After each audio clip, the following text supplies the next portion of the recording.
हरिश्चंद्रगड महाराष्ट्रातील अहमदनगर जिल्ह्यामध्ये असलेला हरिश्चंद्रगड हा महाराष्ट्रातील टॉप 10 किल्ल्यांमध्ये आहे.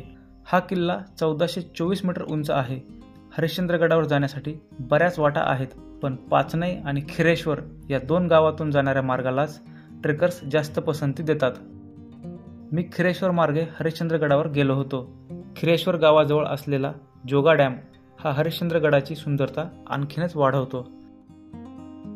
जोगा डॅम पासून खिरेश्वर गावापर्यंत जाणारा हा रस्ता 7 किलोमीटरचा असून समोर हरिश्चंद्रगडाचा पसरट भाग दिसतो. पाचनई मार्गे ट्रेक सुरू केल्यास 2 ते 2.5 तासात आपण कोकणकडाजवळ पोहोचतो. पण खिरेश्वर मार्गे हा अत्यंत कठीण असून या मार्गे ट्रेक केल्यास कोकणकडापर्यंत पोहोचण्यास 5 तास लागतात. मी खिरेश्वर मार्गे ट्रेक सुरू केला. रस्ता शोधत शोधत वर जात होतो. अर्धा तास ट्रेक केल्यानंतर एका ठिकाणी लिंबू सरबत विकणारा माणूस दिसला. मग त्यांनाच मी गाईड म्हणून गडावर घेऊन गेलो. त्यांच्याकडून माहिती मिळाली की गडावर रात्री वाघ फिरतो. वाघ या जंगलामध्ये आहे. ते ओळखायचं कसं? फार तर एखाद्या वेळेस कधी कधी नजरेस येत नाही, पण ते रात्रीला येतो जातो असतात. त्यावेळेस ओळखायचं कसं? का रस्त्याच्या कडेला असं त्यांनी उकरलेलं असतं. चालता चालता तो असं पायाने उकरतो आणि मग पुढे जातो. जमिनीला तोंड लावतो आणि डरकाळी फोडतो आणि पुढे जातो. हो, हे इकडे नखी लागलेली.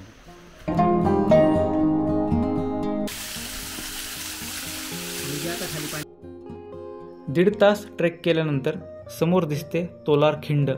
इथे वन विभागाचे चेकपोस्ट आहे. 30 रुपये फीस इथे घेतली जाते आणि आपल्या बॅगची चेकिंग केली जाते. राजा हरिश्चंद्र यांच्या नावावरून या गडाला हरिश्चंद्रगड असे नाव देण्यात आले.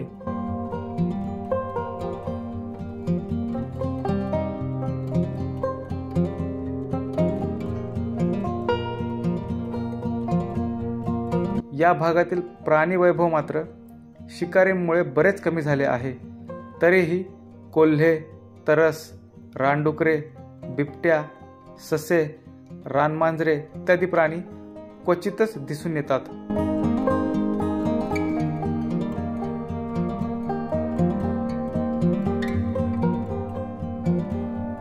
तिथंच खाली घर आहे आमचं. तिथून तो वाघ काढीत आणलाय आम्ही इथपर्यंत. म्हणजे रात्रीला तो आमच्या पुढे असं उकरी चाललेला ना, आम्ही मागणं. हे मुकामी होते. म्हणला तुम्ही सगळे आहेत का इथं आज? म्हणे आहेत. म्हणलं वाघ आता तो म्हणे इकडं नाही आला. तो त्यांना कळालंच नसेल. ते ओके, पॅकमध्ये राहतात ना आतमध्ये. हो, ते आतमध्ये गेले असते. मग पटकन दिसून गेला खाली. ते शेड बघून गेला असेल तो. त्याला ते चाहूल लागले असेल. चावला माणसं आहेत. तू नेहमी जातो येतोय ना रात्रीला. ते वाघांमध्ये एक मोठा डिफरंट आहे बरं का. अच्छा, बिबट्या ना, बिबट्या तो माणसावर एखाद्या चाल करू शकतो. पण जो पट्ट्यावाला आहे ना, तो नाही करत. तो मोठी शिकार बघतो. तो विशेषतः माणसाला इतकं काय असं माणसाला ते करत नाही. बिबट्यांचं कसं राहतंय, म्हणजे माणसाच्या अंगात मांस राहत नाही. ते काय असेल ते नाही, पण तो शक्यतो माणसाला साईडला होऊन जातो आपण.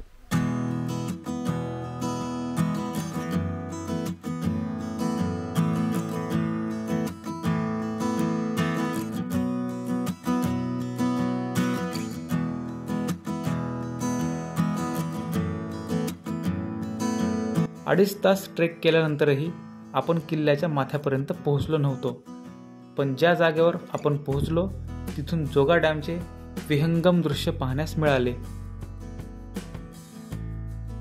हा किल्ला 2000 वर्षे जुना असून सातवाहनांचे येथे राज्य होते. 1400च्या काळात ऋषी चांगदेव यांनी येथे तपश्चर्या केली होती. त्यानंतर बऱ्याच राजवट्यांनी येथे राज्य केले आणि 1747 मध्ये मराठ्यांनी हा किल्ला आपल्या ताब्यात घेतला आणि 1818 मध्ये ब्रिटिशांनी किल्ला जिंकून किल्ल्याची नासधूस केली. गडाचा विस्तार खूप मोठा आहे, कारण हा गड ठाणे, पुणे, अहमदनगर या 3 जिल्ह्यांमध्ये विभागलेला आहे.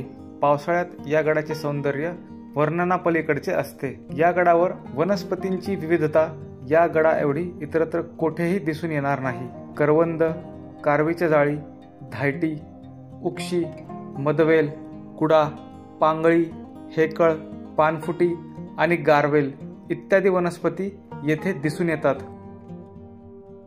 सकाळी 8ला ट्रेक सुरू केलेला, पण दुपारी 12ला हरिश्चंद्रेश्वर मंदिराजवळ पोहोचलो.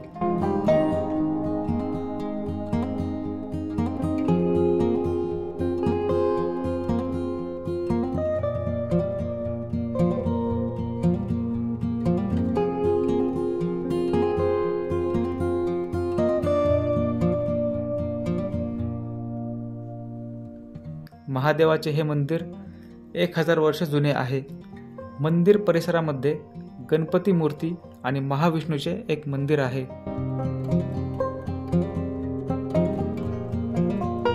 या मंदिरावर जे कार्विंग केलेले आहे ते दाक्षिणात्य पद्धतीने केलेले आहे.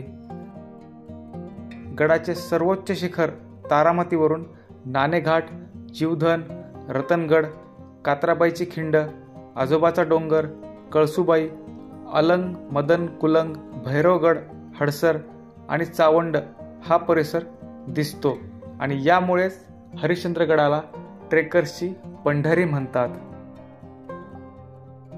मंदिरामध्ये एक गुहा आहे आणि याच गुहेमध्ये ऋषी चांगदेव यांनी तपश्चर्या केली असे सांगण्यात येते. सध्या इथे पावसाचे पाणी जमा झालेले आहे. मंदिराच्या समोर सप्ततीर्थ पुष्करणी पाण्याचे तळे आहे. तिथे असलेल्या देवांच्या मूर्ती आता दुसऱ्या जागी हलवण्यात आल्या आहेत. मंदिराच्या मागे 50 मीटर खाली गुहेमध्ये महादेवाचे मोठे शिवलिंग आहे. हे शिवलिंग 12ही महिने पाण्यामध्ये असते.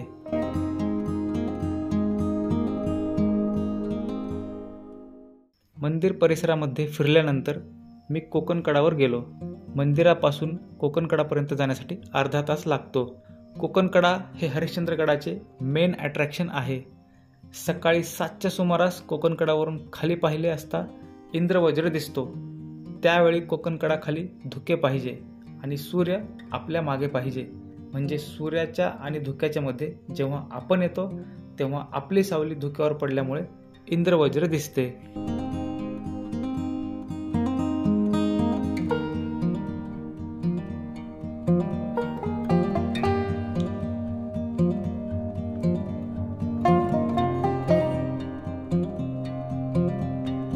चढला का व्यवस्थित? नाही नाही, ते तसं नाही, रॅपलिंग दोरीनं दोरीनं, चढवायचं. हा, हा. कप्प्या लावून वर रस्या लावून आणि मग ते पाळणं राहतं त्याच्यात, म्हणजे असं नाही का ते लंगोट सारखं. बरोबर. आणि ते असं मग ते एक रस्सीदार आपल्या हातात असते. आपण सोडली तर आपण खाली जाणार किंवा वर येणार. रॅपलिंग. हा, रॅपलिंग. आणि मग ते त्यांनी खालून माणसं चढवले आणि वरती त्यांना भेळभाता खायला लावला. पण पर्यायी रस्त्यानं परत खाली जायचं होतं त्यांना, म्हणून रस्ता शोधायला गेला. त्यांनी स्वतःला सेफ्टी बेल्ट न लावल्यामुळं ते तिथून खाली पडला. अच्छा, तो पॉइंट. हा, ते वॉटरफॉल. हा, वॉटरफॉलच्या त्या साईडनं पडला. तो पडला त्या अंधारामध्ये कोणाला समजलाच नाही. तो सापडा नाही, त्या झाडांमध्ये गेला. हा, मग त्या झाडांमध्ये गेला. मग ते त्यावेळेस मग सगळे लोक गावचे इकडून तिकडून फोन केले. ते गावचे लोक आले, त्यांनी शोधला. मग तिथं होतं, काहीच नव्हतं राहिलं ते.